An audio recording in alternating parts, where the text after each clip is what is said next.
Hello everyone, this is Mark with Accelerate Games. This is War Series, and I'm continuing my talk through our discussion of UFC 195. It was a pretty awesome fight card. I've went through the four main fights, and this is the last one of the main card, which is Abel Trujillo versus Tony Sims.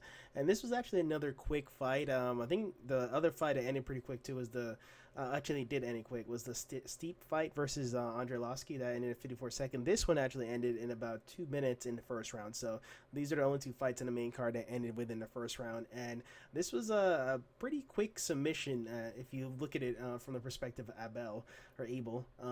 Tony was actually doing really good on the feet. He caught him with a lot of good shots. He had the better of the stand up, but about Abel, I keep calling him Abel. Abel was actually just waiting for him to shoot him for the double. And so if you've done wrestling or you've done jiu-jitsu, you know that guillotines are the worst nightmare for anybody who shoots a double. And I come from a wrestling background, so I like shooting double singles or outside singles or even low ankles sometimes. But I hate going against a jiu-jitsu practitioner who's really good guillotine.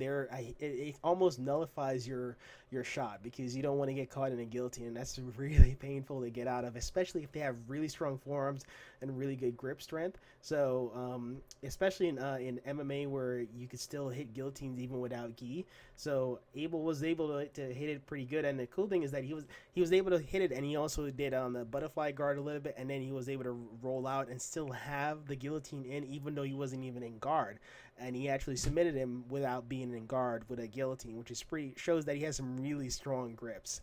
And so overall, I'm curious to see where both will go from here. Neither of them are ranked in the top 10, so any fight to take from here could either help rebound their dominance or even propel them in the top 10. So Abel is looking good right now. He's 12-7.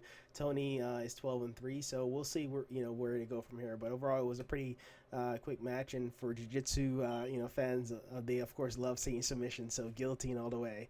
So thank you guys for watching, and please like, comment, or subscribe, and I'll see you guys in the next video.